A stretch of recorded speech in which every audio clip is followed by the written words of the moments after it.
बहुत समय पहले की बात है। चंदनपुर नाम का एक शांत और सुंदर गांव हुआ करता था। वहां के लोग अपनी मेहनत और ईमानदारी के लिए जाने जाते थे। उसी गांव के एक आखिरी छोर पर टूटी हुई दीवारों वाला एक छोटा सा घर था।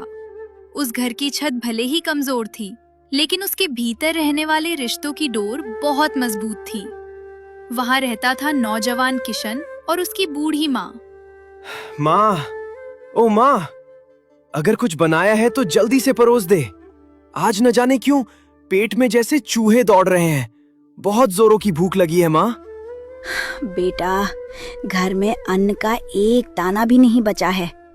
चूल्हा तो कल शाम से ठंडा पड़ा है।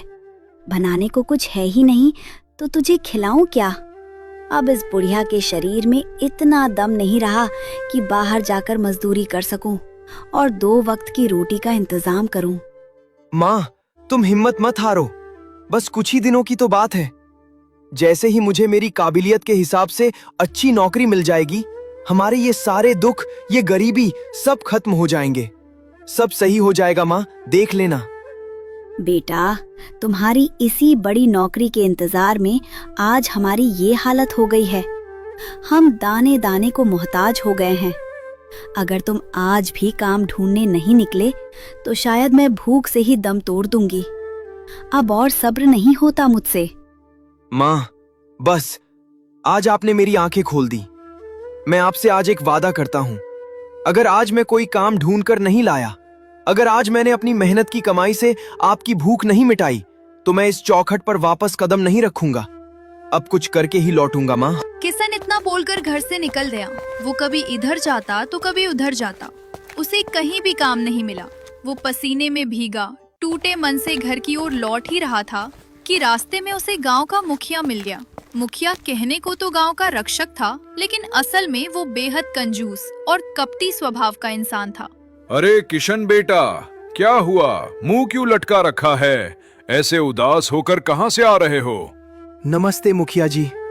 दरअसल बात ऐसी है कि मैं सुबह से काम ढूंढ रहा हूँ, पर कहीं कुछ नहीं मिला। घर में खाने को दाना नहीं है। समझ नहीं आता क्या करूं। अरे बेटा, काम नहीं मिलता तो कोई बात नहीं, अपना हुनर दिखाओ। मैं तो कहता हूँ अपना एक ठेला लगा लो, अपनी किस्मत खुद चमकाओ। लेकिन मुखिया जी, ठेले के लिए पैसे कहाँ से आएंगे? पैसे की चिंता मत करो, मेरे साथ चलो, मैं तुम्हें पैसे दूंगा। पर एक शर्त है बेटा, अगर तुमने समय पर पैसे नहीं लौटाए तो तुम्हारी वो जो थोड़ी सी जमीन है ना, वो मुझे देनी होगी। देखो, मैं ये इसलिए कह रहा हूँ ताकि तुम मेहनत से काम करो, वरना तुम ढीले पड़ जाओगे। किशन मुखिया के साथ उसके घर की तरफ जाने लगा। मुखिया के मन में भारी लालच था। उसे यकीन था कि किशन जैसा सीधा लड़का पैसा नहीं लौटा पाएगा और उसकी जमीन आसानी से उसके हाथ लग जाएगी। किशन ने बिना सोचे समझे हामी भर दी और पैसे लेकर सीधे बाजार पहुंचा। उसने एक नया ठेला खरीदा और इडली सांभर बनाने का सामान लिया, क्योंकि उसने शहर में इसे बनते देखा था और वो इसमें माहिर था। किशन घर पहुंचा, माँ को कुछ नहीं बताया और चुपचाप रसोई में जुट गया। कुछ ही देर में इडली और सांभर की ऐसी सौंधी खुशबू उठी कि पूरे गांव की हवा महक उठी। किशन ने अपना ठेला गांव के किनारे लगाया। तभी 2 ग्रामीण खुशबू का पीछा करते हुए वहां पहुंच गए। अरे भाई किशन, ये क्या बना दिया है? पूरे गांव में ऐसी खुशबू तो पहले कभी नहीं आई। ये क्या चीज है? भाई, इसका नाम इडली सांभर है और साथ में ये नारियल की चटनी है। इडली? ये क्या होती है भाई? कभी सुना नहीं इसके बारे में। भैया, ये दक्षिण का बहुत मशहूर खाना है। आप बस एक बार चक्कर देखिए, मैं दावा करता हूँ कि आपकी आत्मा तृप्त हो जाएगी। ठीक है, लगा दे 1 प्लेट, पर याद रखना, अगर स्वाद में मजा नहीं आया तो 1 पैसा नहीं दूंगा। बोल, कितने की है? किशन ने फुर्ती से 2 प्लेटें सजाईं। जैसे ही उन दोनों ने इडली का पहला निवाला मुंह में रखा, उनकी आंखें फटी की फटी रह गईं। वाह वाह किशन भाई, क्या स्वाद है! तुम तो सच में स्वाद के जादूगर निकले। गांव में ऐसी नई और जायकेदार चीज लाकर तुमने कमाल कर दिया। अरे भाई, इसका तो जवाब नहीं। ऐसा करो, 1 प्लेट मेरी बीवी के लिए पैक कर दो। और सुनो, अब से रोज हमारे लिए 1-1 प्लेट बचा कर रखना, हम तो डेली आएंगे। देखते ही देखते किशन की सारी इडलियां बिक गईं। पहले दिन की शानदार कमाई लेकर किशन खुशी खुशी घर पहुंचा और माँ के हाथों में पैसे रख दिए। माँ हैरान थी कि बेटा खाली हाथ गया था और शाम को खुशियां लेकर लौटा है। लेकिन जब किशन ने बताया कि उसने मुखिया से कर्ज लेकर ठेला लगाया है, तो माँ का चेहरा सफेद पड़ गया। बेटा, तूने उससे पैसे क्यों लिए? वो बहुत बुरा आदमी है, वो किसी को नहीं छोड़ता। माँ, मैं पढ़ा लिखा हूँ, मैं जानता हूँ वो कैसा है, पर हमारे पास कोई रास्ता नहीं था। अगर काम ऐसे ही चलता रहा तो देख लेना, मैं 10 दिन के अंदर उसका पाई पाई चुकता कर दूंगा। अगली सुबह सूरज की पहली किरण के साथ ही किशन अपने ठेले पर ताजा इडली और गर्मा गर्म सांभर लेकर खड़ा हो गया। नारियल की चटनी की खुशबू ने फिर से लोगों को आकर्षित करना शुरू किया। लेकिन तभी गांव के 2 बुजुर्ग काका वहां आ पहुंचे। उनके चेहरे पर प्रशंसा नहीं, बल्कि एक अजीब सा विरोध था। किशन, ये क्या तमाशा लगा रखा है? तू तो शहर से बड़ी डिग्री लेकर आया था ना? गांव का नाम रोशन करने के बजाय तू ये ठेला लगा रहा है। काका, काम तो काम होता है, इसमें बुराई क्या है? मैं अपनी मेहनत से कमा रहा हूँ। बुराई है बेटा, हमारे बच्चे स्कूल जा रहे हैं, पढ़ रहे हैं। जब वो तुझे देखेंगे कि इतना पढ़ लिख कर भी अंत में ठेला ही लगाना है, तो वो पढ़ाई छोड़ देंगे। अगर इस गांव का कोई भी बच्चा शिक्षा से दूर हुआ तो उसके जिम्मेदार सिर्फ तुम होगे। काका, आप ये क्या कह रहे हैं? स्वावलंबन क्या गुनाह है?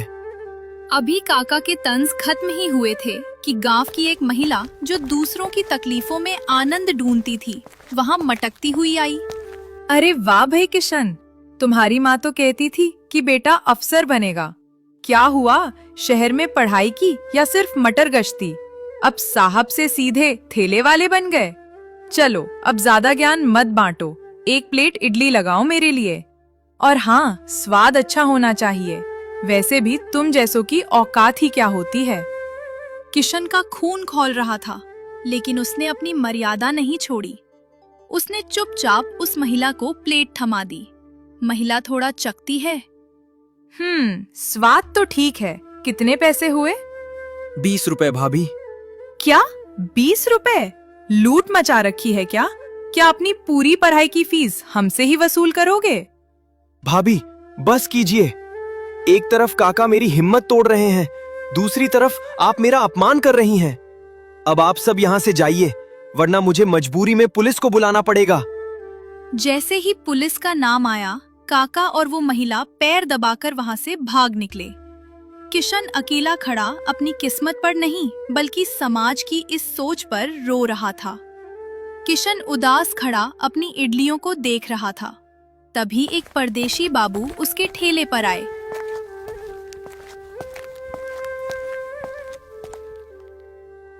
भाई, इस छोटे से गांव में ऐसी लाजवाब खुशबू, ये इडली तुम बना रहे हो?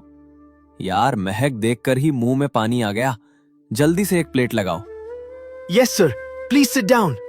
अरे, तुम अंग्रेजी बोल रहे हो? क्या तुम पढ़े लिखे हो? जी साहब, मैं ग्रेजुएट हूं। हैरानी की बात है, क्या तुम मेरे यहाँ शहर में काम करोगे? मुझे तुम जैसे काबिल लड़के की जरूरत है। नो सर, मैं अब किसी की नौकरी नहीं करूंगा।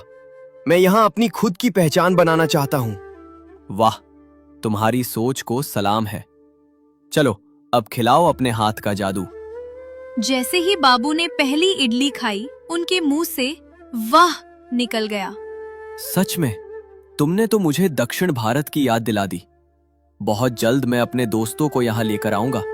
कितने पैसे हुए? सिर्फ 20 रुपए साहब। ये लो, 100 रुपए। 20 रुपए तुम्हारी प्लेट के और 80 रुपए तुम्हारे बोलने के अंदाज, तुम्हारी शिक्षा और तुम्हारे इस अटूट हुनर के लिए। इसे मना मत करना। मैं प्रेस में काम करता हूँ, अखबार छापता हूँ। कभी कोई जरूरत हो तो याद करना। बाबू चले गए, लेकिन किशन के मन में एक बात साफ हो गई। हुनर की कदर करने वाले लोग आज भी मौजूद हैं। धीरे धीरे सारा सामान खत्म हुआ।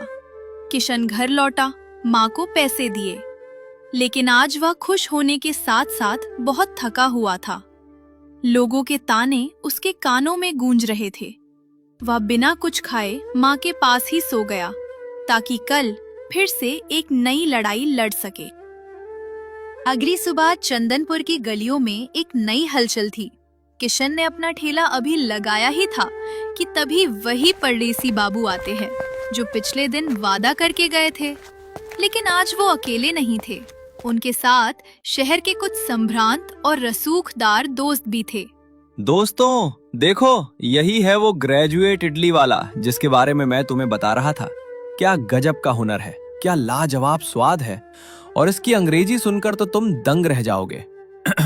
चलो भाई किशन, मेरे दोस्तों को भी अपने हाथ का जादू चखाओ। जी साहब, अभी लगाता हूँ। आप सबका स्वागत है।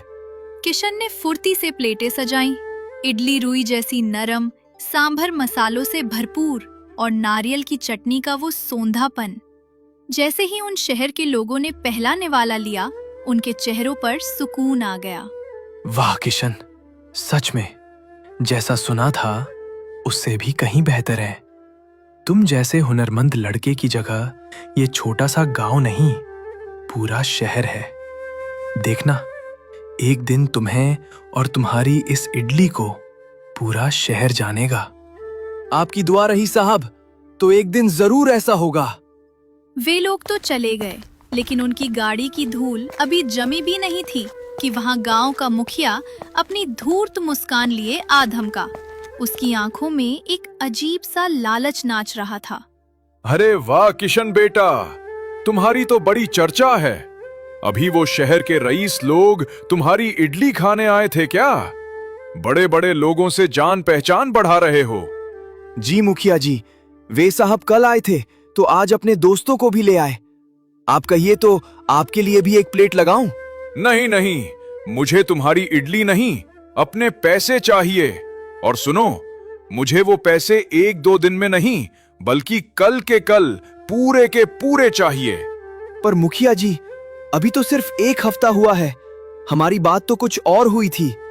मैं आपको कल आधे पैसे दे सकता हूं और बाकी के आधे अगले 7 दिनों में चुका दूंगा। आप तो जानते हैं, अभी काम नया है। मुखिया के दिमाग में तो कुटिलता का पहाड़ा चल रहा था। उसने सोचा कि अगर वो अभी पूरा पैसा मांगेगा तो किशन दे नहीं पाएगा। फिर वो उसका ठेला जब्त कर लेगा और शहर से कोई सस्ता कारीगर लाकर बैठा देगा। फिर सारी कमाई मुखिया की होगी। देख बेटा, मुझे ये गणित मत समझा।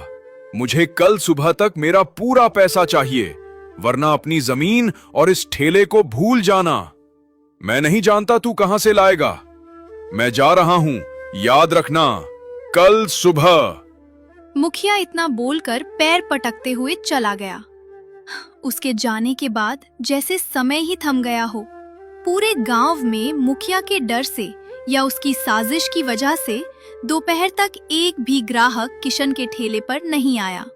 जो लोग कल तक तारीफ कर रहे थे, वे भी आज कतरा कर निकल रहे थे। सूरज ढलने को था और किशन का आधा से ज्यादा सामान आज बच गया था। वो उदास मन से अपने घर चला गया।